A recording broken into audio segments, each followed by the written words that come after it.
ایک وقت میں تو ہمیں بتایا گیا تھا جو NDMA کی طرف سے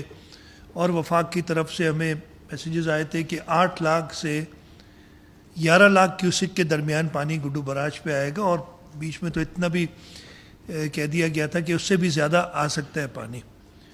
ہم نے اسی وقت اپنے پوری مشنری کو ان موشن لے آئے تھے، اریگیشن ڈپارٹمنٹ ہو، ریہیبلیٹیشن ڈپارٹمنٹ ہو، ہمارا ہیلتھ ڈپارٹمنٹ، ہمارا لائف سٹاک ڈپارٹمنٹ، ان سب کو ہم نے اسی وقت ایکٹیویٹ کیا۔ میں خاص طور پہ اریگیشن ڈپارٹمنٹ، ہمارے منسٹر اریگیشن جام خان چورو صاحب، انہوں نے 15-16 دن تو مجھے پتہ ہے وہ گڈو براج پہ اور سکھر براج کے درمیان رہے، اور کراچی بھی آتے جاتے رہے۔ جب میٹنگز کی بات ہوئی، ان کا پورا اریگیشن ڈپارٹمنٹ، انہوں نے نہ صرف براجز کو انشور کیا کہ وہ سیف رہیں، بلکہ ہمارے پورے بند، اور اس میں ہمارا جو تینوں براجز ہیں ان کے درمیان جو بند کی پوزیشن تھی، اس سلسلے میں بھی ہم نے کیا کیا کہ ہم نے اپنے منسٹرز کو ڈیوٹیز اسائن کی۔ اوپر گڈو سے لے کے سکھر براج تک مکیش کمار چاولہ اور محمد بخش ماہر دیکھ رہے تھے رائٹ اور لیفٹ بینک کو، اس سے آگے جام اکرام اور ناصر شاہ صاحب دیکھ رہے تھے سکھر سے کوٹھڑی براج تک، اور کوٹھڑی براج سے ڈاؤن سٹریم ریاض شاہ شیرازی صاحب اور محمد علی ملکانی صاحب دیکھ رہے تھے۔ لیکن نہ صرف یہ، ہمارے سارے منسٹرز،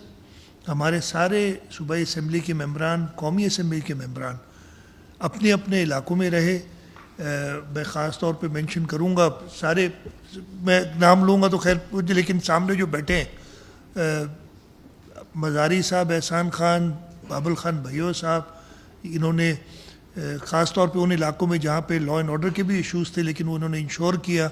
کہ جو اریگیشن ڈپارٹمنٹ کے لوگ ہیں ان کو فیسیلیٹیٹ کیا جائے، اور وہاں پہ کام جو بندوں کو سیکیور کرنے کا ہے اس کو پورا کیا جائے۔ تو سارے کے سارے مبارکباد کے مستحق ہیں۔ میں نے پہلے مینشن کیا تھا، ہمارے ہیلتھ منسٹر عزرا پیچو صاحب، ہمارے لائف سٹاک کے منسٹر محمد علی ملکانی صاحب، انہوں نے اپنی ہیلتھ ٹیمز اور لائف سٹاک ٹیمز کو ایکٹیویٹ رکھا۔ ریہیبلیٹیشن منسٹر مختوم محبوب صاحب فیلڈ میں رہے، ان کی پوری جو PDMA ہے وہ فیلڈ میں رہی، اور اس دوران ہم نے تقریباً 1,92,122 لوگوں کو جو ڈسپلیس ہوئے تھے ان کو فیسیلیٹیٹ کیا۔ تیاری ہماری 528 کیمپس کی تھی، ریلیف کیمپس کی، لیکن اس وجہ سے کہ ہم نے ایڈوانس میں تیاری شروع کی تھی، ہمیں صرف 17 کیمپس کو ایکٹیویٹ کرنا پڑا، باقی کی ضرورت نہیں پڑی۔ لیکن ہماری تیاری اس لیے کہ ہم نے تو 11 لاکھ کیوسک کے حساب سے ہم نے کہا تھا سپر فلڈ 9 لاکھ سے اوپر کی ہم تیاری کریں گے، 17 ریلیف کیمپس تھے۔ 145 میڈیکل کیمپس ہیلتھ ڈپارٹمنٹ نے اسٹیبلش کیے پورے صوبے میں، اور اس کے اندر 1,34,240 پیشنٹس جو اس وقت تک ہمارے پاس نمبر ہے ان کو ٹریٹ کیا گیا، جو کہ ان میڈیکل کیمپس میں آتے رہے۔ میں نے خود وزٹ کیے medical camps, life stock department نے اپنے کیمپس لگائے۔ ہم نے تقریباً 5 لاکھ سے تھوڑا کم 4,92,000 لائف سٹاک کو ایویکویٹ کیا اس دوران، اور جو اچھی بات ہوئی کہ ہم تقریباً 16 لاکھ کیٹل کو ویکسینیٹ کر سکے۔ لائف سٹاک والے لوگ، بندوں پہ جو کیمپس تھے، لوگوں نے اپنے جانور لے کے آئے، اور وہ